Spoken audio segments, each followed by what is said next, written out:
Begini Pak Nanang, ini kira-kira saya mengganggu waktunya Pak Nanang mboten?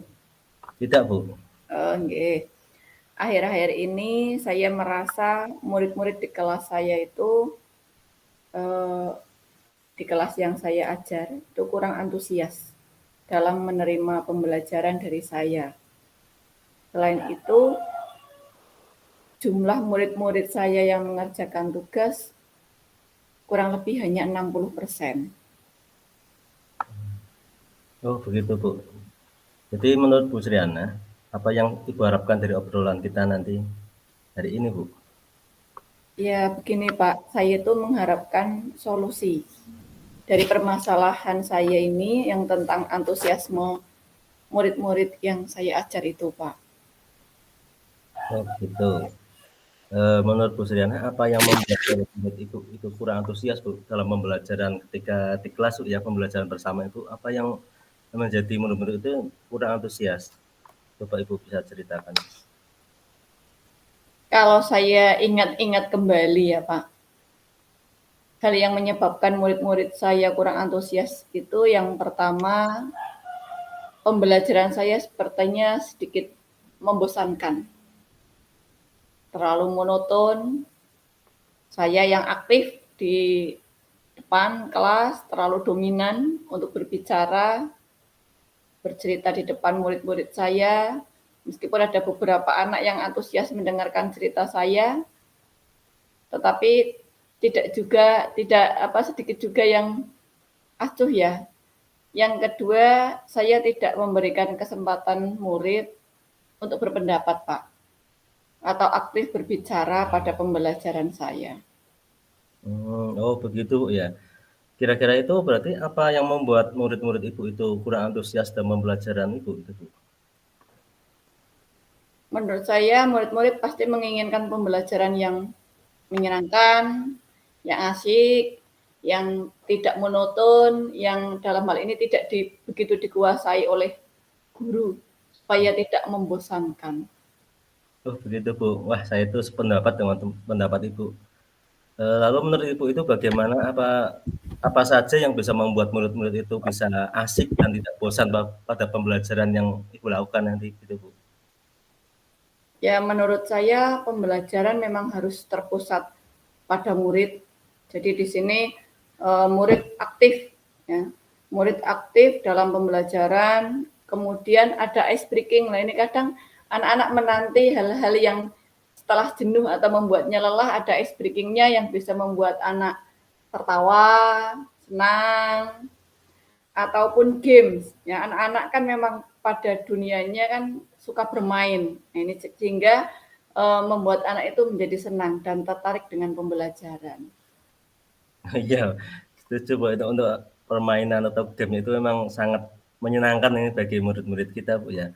Lalu untuk tugas yang diberikan pada murid-murid apakah kok bisa penyebabnya sehingga kurang antusias itu, Bu, dalam pengumpulan tugas itu? Coba bisa Ibu ceritakan, Bu.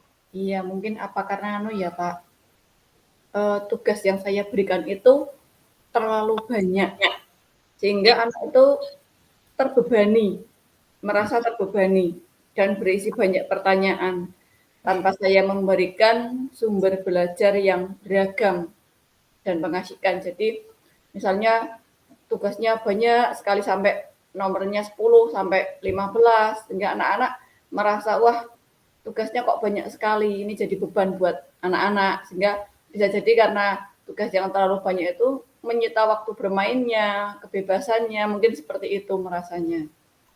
Oh iya, Bu. Kalau boleh tahu, Ibu itu menggunakan sumber belajar apa saja ketika di kelas, Bu? Ya, saya masih menggunakan buku teks yang ada. Saya memanfaatkan buku teks yang ada di sekolah. Oh begitu, Bu. Saya biasa menggunakan buku teks perpustakaan, Bu, ya. Berarti sumber belajar lain apakah ada, Bu, selain buku teks tersebut yang Ibu ceritakan tadi, Bu? Ya, sebenarnya ada, Pak. Saya pikir banyak, Pak. Ya, sumber belajar seperti dari video YouTube atau tulisan ilmiah, artikel ilmiah ya yang ada di internet. Atau bisa juga kita menggunakan aplikasi yang sedang tren ya, Pak. Karena ternyata memang ketika kemarin saya bertanya-tanya sama anak itu rata-rata mereka mempunyai HP sendiri. Nah, itu ketika saya tanya apakah anak-anak itu suka bermain TikTok, sebagian besar iya suka. Kemudian capcut, suka enggak? Iya ternyata suka Pak. Nah ini jadi terus buat apa ya? Sekedar untuk bermain apa ya? Mengalihkan rasa jenuhnya. Itu mereka dengan bermain TikTok dan capcut. Nah ini bayangan saya kalau menggunakan aplikasi itu mungkin anak-anak akan lebih apa ya? Senang. Oh iya Bu, kita itu hidup di zaman teknologi ya, anak-anak itu hidup Iya, di zaman nggih. teknologi Bu ya. Jadi kita bisa menggunakan sumber belajar yang banyak sekali yang dengan teknologi terkini yang membuat mereka itu antusias dalam pembelajaran Bu ya. Jadi setelah ini rencananya Bu ke depan untuk menyelesaikan masalah ini bagaimana Bu? Nah itu tadi Pak, yang pertama saya akan mencoba untuk merancang pembelajaran yang menyenangkan dengan menggunakan sumber belajar yang beragam seperti video dari YouTube, video yang animasi itu kan bayangan saya anak-anak pasti menyukai karena memang anak-anak itu kan dunianya dunia kartun ya animasi. Mungkin kalau eh, disetelkan, ditayangkan film-film yang animasi atau video yang ada di animasi, mereka akan lebih antusias.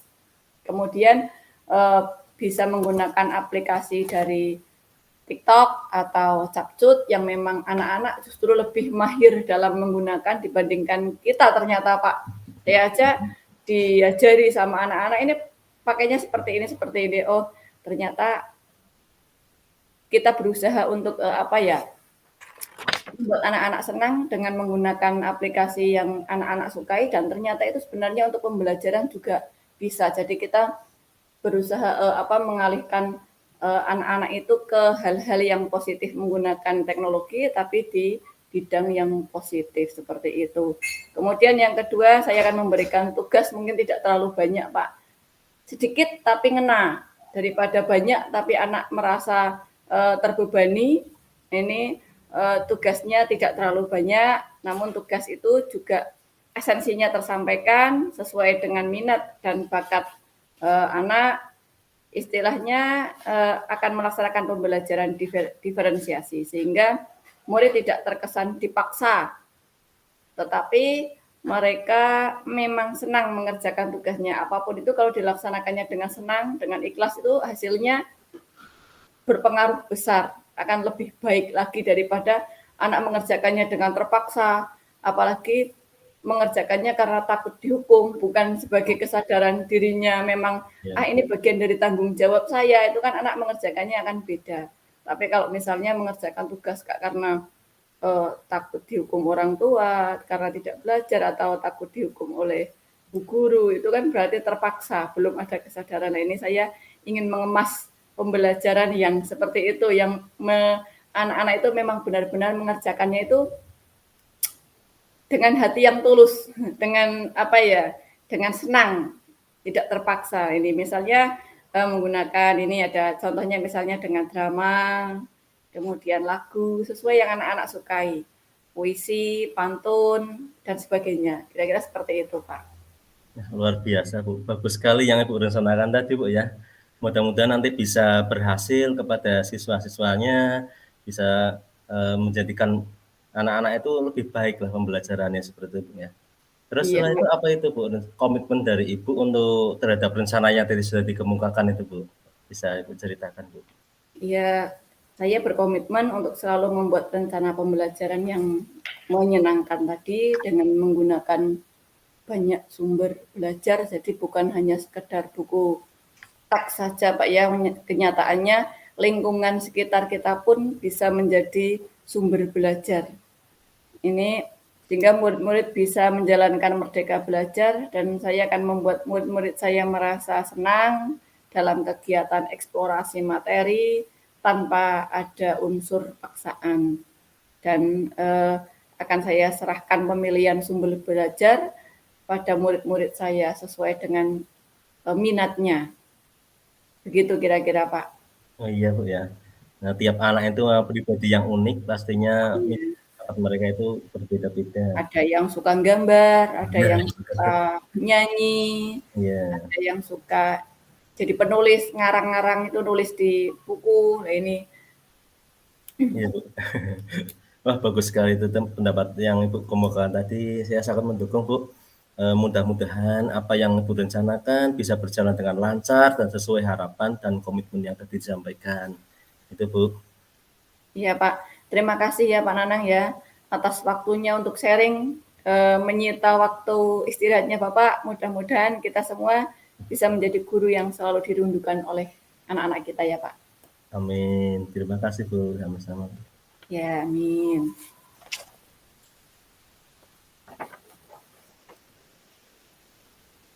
Tapi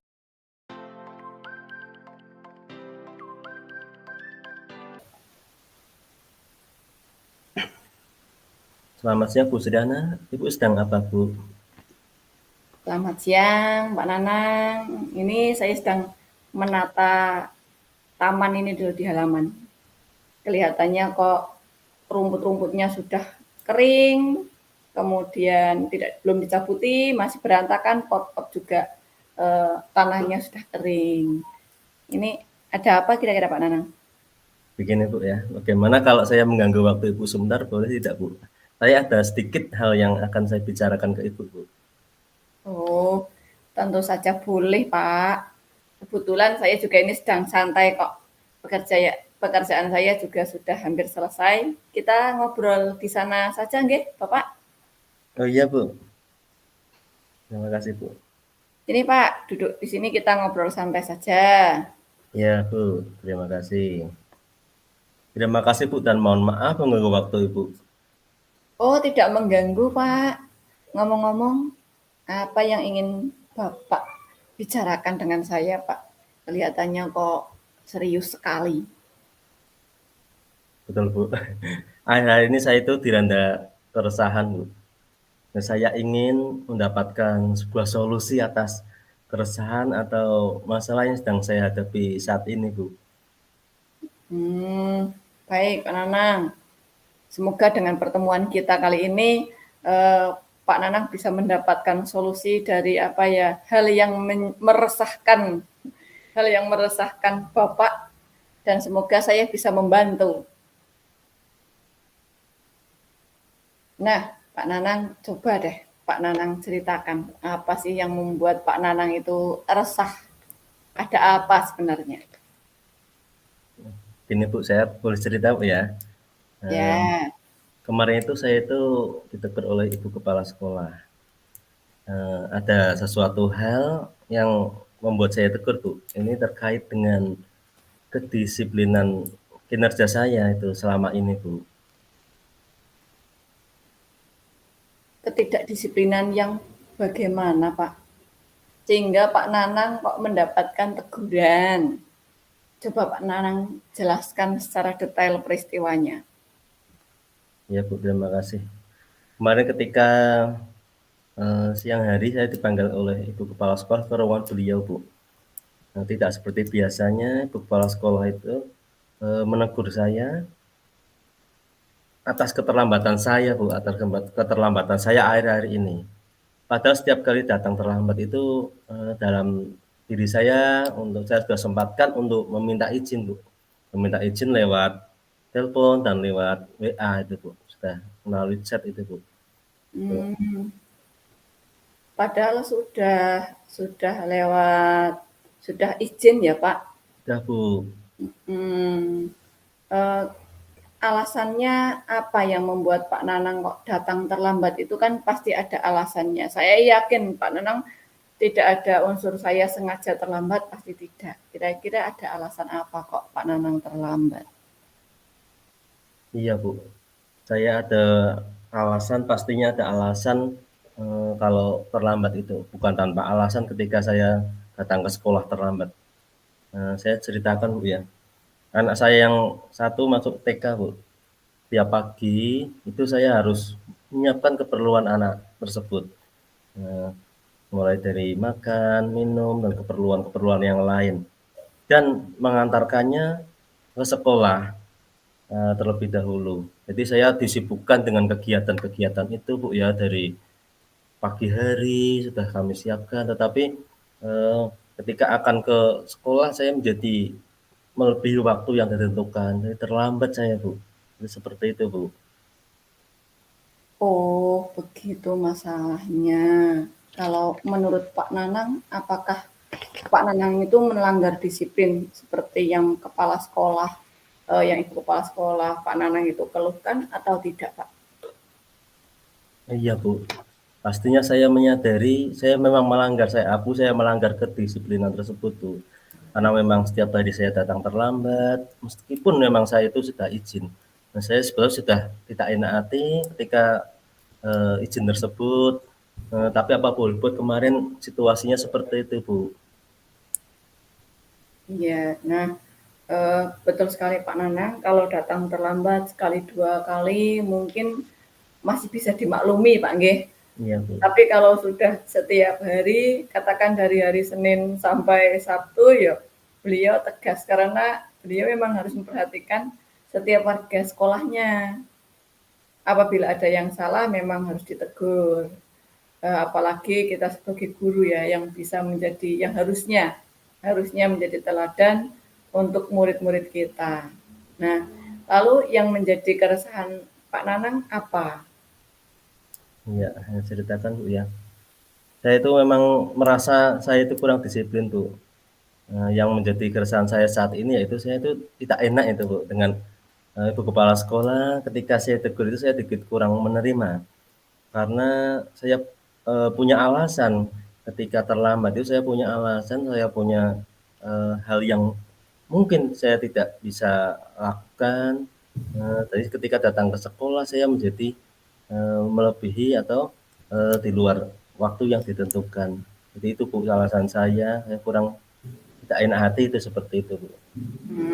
Gitu. Berarti karena Pak Nanang kurang disiplin dengan sering datang terlambat, jadi Pak Nanang ditegur Iya, Bu. oleh kepala sekolah dan Pak Nanang resah karena teguran kepala sekolahnya itu kurang jenengan terima, merasa tidak nyaman ya atas karena ada alasan di balik keterlambatan tersebut.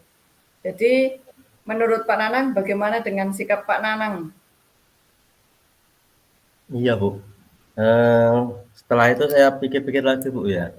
Seharusnya itu saya itu bisa menerima, Bu, bisa menerima dan sadar bahwa memang saya itu salah memang, Bu. Gitu ya, saya itu salah dan tapi kemarin itu saya terbawa emosi, Bu.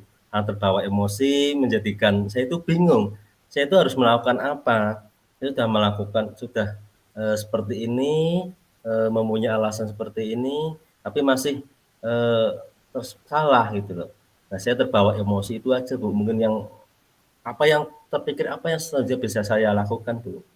Iya, eh, kira-kira nih Pak Nanang akan melakukan apa setelah ini?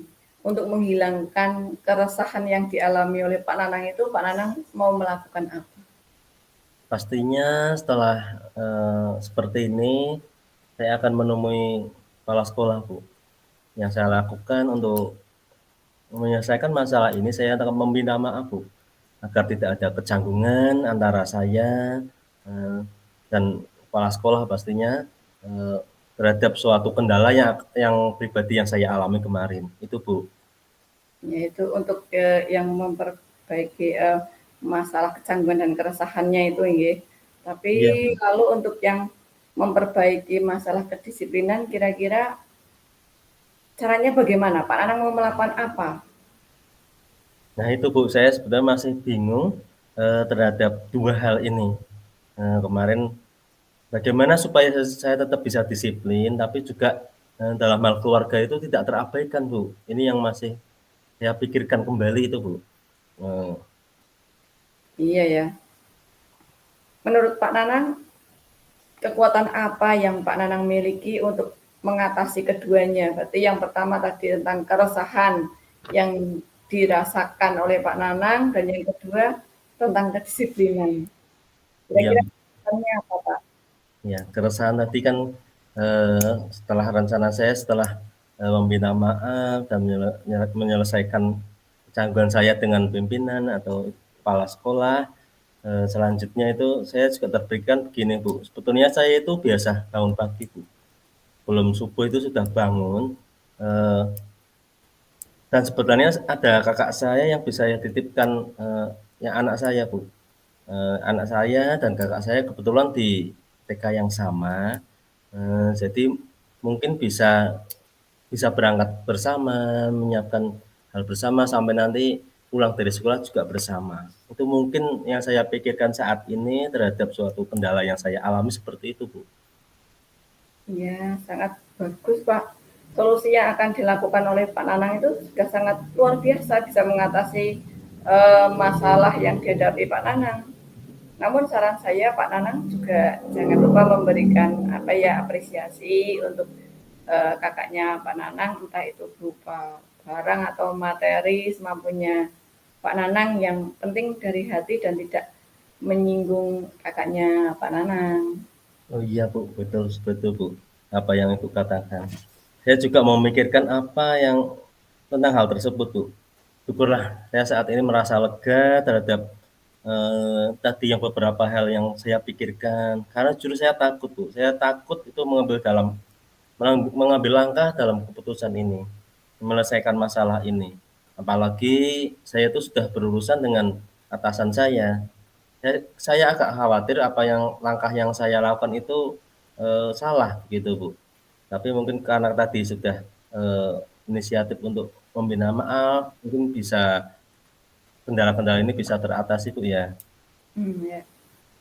Alhamdulillah, syukur Pak Nanang sudah merasa agak lega, Pak Nggih. Lalu dari yang sudah Pak Nanang rencanakan tadi, komitmen apa yang akan Pak Nanang lakukan untuk menjalankan rencana itu? Iya Bu, begini. Untuk menjalankan komitmen itu mengenai hubungan saya dengan kepala sekolah, saya pastinya akan mengutarakan permohonan maaf saya besok. Jadi hal yang penting itu dulu Bu. Dan masalah kedisiplinan yang kedepannya saya akan lebih awal datang ke sekolah sesuai dengan rencana yang tadi saya utarakan. Namun sebelumnya saya tentu akan berbicara dengan kakak saya terhadap masalah kendala-kendala yang saya alami tadi terhadap anak saya, sehingga anak saya itu bisa saya titipkan kakak saya ketika saat ke sekolah. Jadi saya bisa berperan dalam keluarga dan di sekolah juga tidak melanggar aturan-aturan atau kedisiplinan yang ada di sekolah. Jadi seperti itu Bu. Nih, luar biasa Pak Nanang. Berarti Pak Nanang bisa memposisikan ini yang manajemen waktu ya. Kapan harus jadi ayah, kapan jadi guru. Jadi dua-duanya bisa dua masalah tadi bisa terselesaikan oleh Pak Nanang. Ya. Dapat bekerja dengan suasana hati yang tenang tanpa dihantui rasa bersalah. Sudah tidak resah lagi, Pak Nggih. Tidak Bu, alhamdulillah. Amin. Terima kasih Bu sudah mendengarkan keluh kesah saya. Saya sudah lega sekarang. Tidak ada beban pikiran seperti yang tadi awal Bu ya. Semoga kita itu menjadi guru-guru yang teladan bagi anak-anak kita atau siswa-siswa kita. Itu Bu ya. Ya, amin, amin, amin, amin. Sama-sama Pak Nanang. Baiklah Bu, saya permisi kembali ke ruang guru dulu Bu ya. Oke Pak, silahkan. Terima kasih Bu, salam sehat dan bahagia selalu Bu. Amin. Dengan adanya coaching ini tadi ya yang terkait dengan pembelajaran saya ya berarti merasa terbantu dalam menemukan solusi. Kadang kalau kita istilahnya ada permasalahan diampet sendiri dengan berbagai tugas yang kita miliki, tidak disampaikan ke teman-teman rasanya menjadi beban sendiri. Nah ini memang rasanya agak plong, agak lega ketika kita punya permasalahan. Ya tidak semua permasalahan juga kita sampaikan ke orang, ya, tapi kan permasalahan yang mungkin secara umum yang biasa, bukan hanya saya saja yang menghadapi. Ini saya terbantu Pak Nanang yang jelas. Ada perasaan lega, perasaan terbantu. Meskipun kadang saya menemukan solusi, tapi kalau dirasakan sendiri rasanya ini pas tidak ya kalau saya solusinya seperti ini. Tapi kan kalau ada coach-nya, saya bisa menyampaikan, kira-kira seperti ini bisa enggak ya? Bisa menyelesaikan masalah yang saya hadapi apa tidak ya ini? Jadi memang benar Pak ada keterbukaan antara coach dan coachee-nya. Coachee-nya bisa menyampaikan permasalahan yang dihadapi, coach-nya bisa mendengarkan dengan baik. Ketika itu si coachee-nya sudah menemukan solusi, kemudian meminta pertimbangannya dari coach, ternyata coach-nya ACC, maksudnya itu ada apa ya, menerimanya dengan positif sebagai hal-hal yang baik yang bisa digunakan untuk memperbaiki kekurangan saya terutama dalam hal pembelajaran. Itu berarti intinya nanti yang di bawah ditambahi terbantu dengan adanya coaching ini ya, Pak ya. Iya.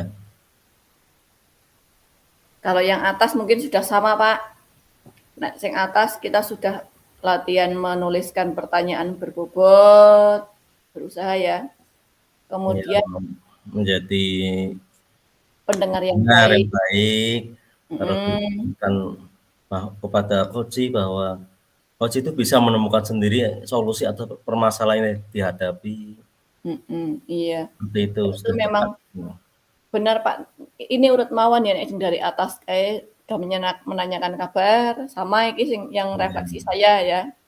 iya. Sudah menanyakan tujuan dari percakapan, mengidentifikasi permasalahan yang dihadapi. Terus Terus yang masih perlu diperbaiki itu kepercayaan diri kita nek yang dibandingkan dengan yang kemarin iki wis mending Pak nggih. ya, Kita sudah mengetahui alurnya, ternyata memang benar kita harus banyak-banyak latihan yang dilakukan untuk tetap dalam kondisi present, dalam saya kehadiran penuh sebelum dan saat melakukan coaching antara lain sebelum coaching teknik stop mungkin bisa untuk mindfulness Pak ya. iya. Dan kalau itu mencari tempat yang Fokus nyaman. ya. Nyaman bisa menjadi apa itu ya? Pemikiran kita menjadi lebih tergali gitu. Iya, ini terus lagi Pak memang benar harus ada tempat nyaman, tempat yang nyaman yang privasi, apa ya, konsentrasi lah untuk membantu konsentrasi kita. Karena apa, biasanya kalau kita sedang ngobrol misalnya, kan ini ada unsur kepercayaan ya Pak, misalnya kok saya sedang ngobrol dengan Pak Nanang, kemudian ada orang lewat atau siapa lewat, akhirnya pecah fokus kita, nggih mboten?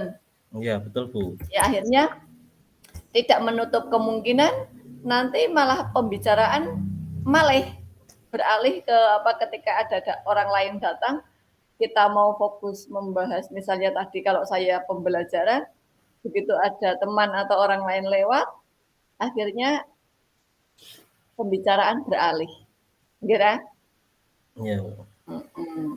nah itulah kemudian eh, yang Yang dari akan saya iya, kan, berarti ada tempat nyaman. Kemudian yang oh, dilakukan untuk memperbaiki ya, kita meningkatkan rasa percaya dirinya tetap, kita harus sering banyak hmm, latihan, menggali potensi berkomunikasi dengan baik, berlatih melakukan praktek coaching itu coaching, terus. iya, terus-menerus. Iya, Seperti yang kemarin itu ketika pertama itu memang agak canggung, agak iya. bingung, tapi ketika sudah praktek yang kedua dan selanjutnya mungkin Ya, lebih mudah-mudahan baik lancar ya, Pak nggih. lancar, Heeh. bisa memahami alur-alur yang ada tadi, di tahap kritis itu diidentifikasi permasalahan dan rencana aksi tadi ya. Ketika kita sudah bisa mengeksplor atau apa yang sudah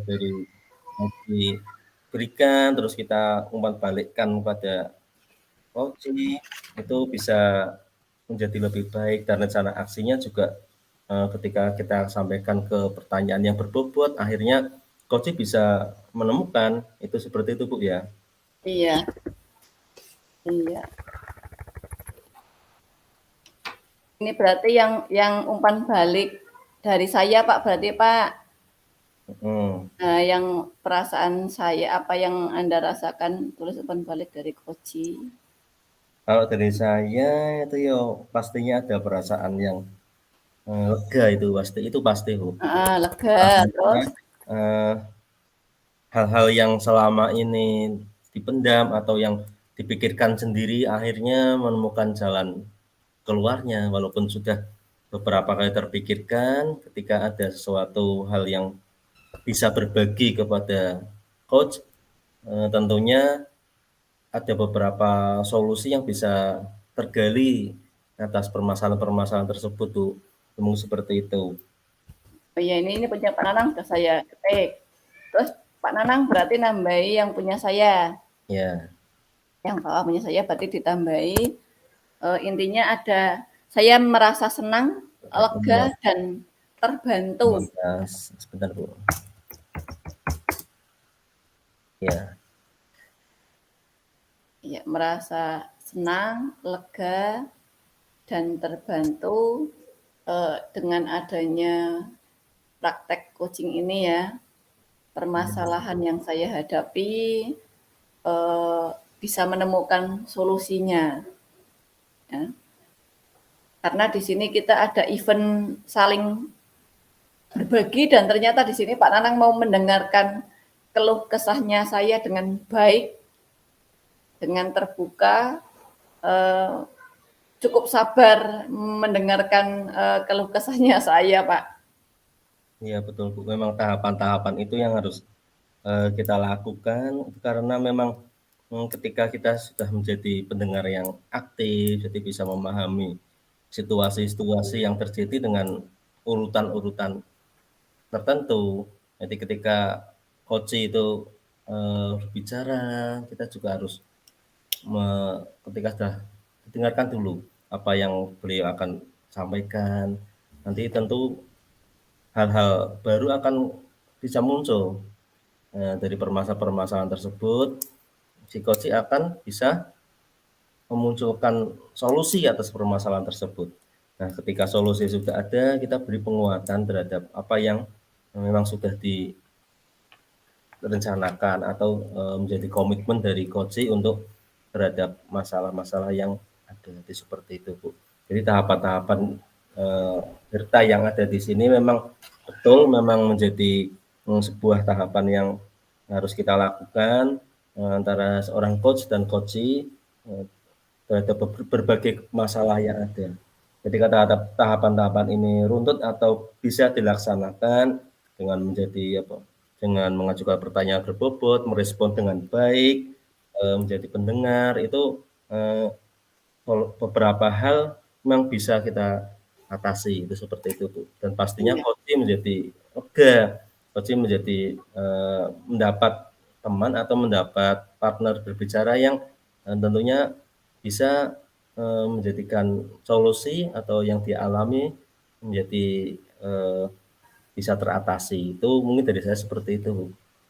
iya, bisa teratasi ya, Pak ya.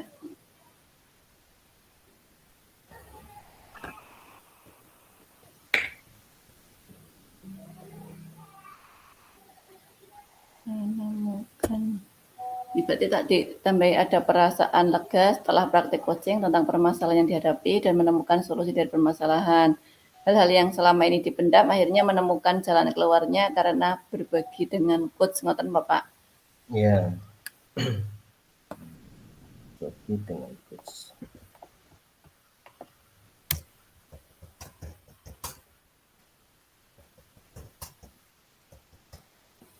Ya memang kalau ini ya harapannya itu bisa ada rasa saling percaya satu sama lain. Enggak sih. Tapi ini memang kalau ya Mbak dongengan biasa ini ngalir nyambung ya Pak, pemaning dengan tuntutan pekerjaan yang banyak. Hanya Jelas di betul. setiap pekerjaan tuh pasti ada permasalahan itu pasti ada. Tiap hal pasti ada kendala itu pastinya. Nah, yang kita lakukan tentu dalam kendala itu kita sebetulnya bisa kalau ada tempat berbagi, tempat Nah, saling berdiskusi, tentunya kita bisa sesuatu hal ditemukan di situ. mhm. Itu seperti itu, Bu. Jadi Bisa ngurangi mumet sedikit. ya Hmm. partner kita itu mempunyai rasa saling kebersamaan, Iya, berbicara seperti itu, Bu ya. Jadi bisa. Intine nek Eee, cara Jawane iki mboten diampet lah, diampet iya, sendirian. Memang tempat sharing itu, Bu, ya. iya, semacam itu. Ya latihan menjadi pendengar yang baik, latihan banyak hal lah. Ini banyak pengalaman baru ini dari belajar coaching ini. Ya memang benar mungkin kita sudah melakukan Pak Nggih, tapi ini ranahnya misalnya yang bagian identifikasi itu yang mana, mari ngalir Pak Nggih, tanpa ada alurnya, dongengan Iya, biasa. kalau emang dengan, terkadang keformalan dengan teoritis itu memang, kadang-kala diperlukan, tapi kadang-kala kita juga harus bisa memahami terkadang situasi itu di luar konteks. Jadi Iya, permasalahan itu, eee, bisa kita selesaikan dengan cara-cara yang tidak terbiasa itu, seperti itu, Bu. iya memang kadang satu permasalahan ketika kita coaching, kalau di coaching itu kan kita si coach yang menemukan solusi ya Pak. Iya, Kadang masalah menurut saya itu sesuatu yang berat, tapi ternyata bagi orang lain itu hal yang biasa saja. Alah koyo ngono tok, Bek. Nah, misalnya iya, seperti itu. Tapi begitu juga sebaliknya. Katakan menurut orang lain itu ini berat, tapi bagi saya mungkin tidak begitu berat. Nah, ini jadi eh, memang benar berbagi pengalaman bukan berbagi masalah, dari berbagi si coach pengalaman. sendiri memang ada fungsi penting tadi memang, ketika merespon dengan pertanyaan-pertanyaan yang berbobot tadi Yang memang, menjadi, mengalir gitu, apa yang bisa diceritakan oleh coach itu ada lagi. Itu umpannya di situ, umpan baliknya di situ. Ada satu hal, Iya. Bahkan merespon mungkin kalau gitu ya. kalau nek kalau tidak ada alurnya mungkin kalau sekali duduk itu bisa pirang-pirang Iya, topik Pak. beberapa Bisa, permasalahan atau kendalanya ada bisa kita iya, atasi bisa seperti itu. merembet. Iya. Tapi untuk yang alur, di alur Tirta ini memang sangat bagus memang, eee, lengkap, memang tahap-tahapannya itu lengkap. Jadi terhadap suatu permasalahan itu kendala itu tidak hanya satu cara, kita berbagai Heeh, cara, berbagai macam solusi yang ada bisa kita temukan di situ. Karena iya, pada tahap identifikasi masalah itu banyak sekali yang akan diceritakan. Nah, terus tahap iya, selanjutnya, ketika ketika menemukan setelah itu kita bisa rencananya itu bermacam-macam. Jadi iya, ke depannya merespons orang, apa yang dibicarakan coach itu, menjadi titik penting dari sebuah iya. pelaksanaan. Poin-poin pentingnya nanti ke depan mau seperti apa, komitmennya apa itu juga tersusun gampangnya nggih. Iya, Bu. Rencana perbaikannya mau seperti apa, tersusun dengan rapi. Harapannya ya bisa terselesaikan. Iya. 1 menit lagi Pak, kembali ke main Iya. room. Sepertinya sudah cukup, Bu, ya. Sudah cukup, memang banyak hal yang kita pelajari, kita belajar dari sini, melalui praktek-praktek coaching tadi yang kita laksanakan, mudah-mudahan bisa bermanfaat untuk diri kita dan Ya, lingkungan di sekitar kita, Bu, ya. iya, sip. Terima kasih. Terima kasih sama-sama Pak Nanang. Yuk kembali ke main room. Nah.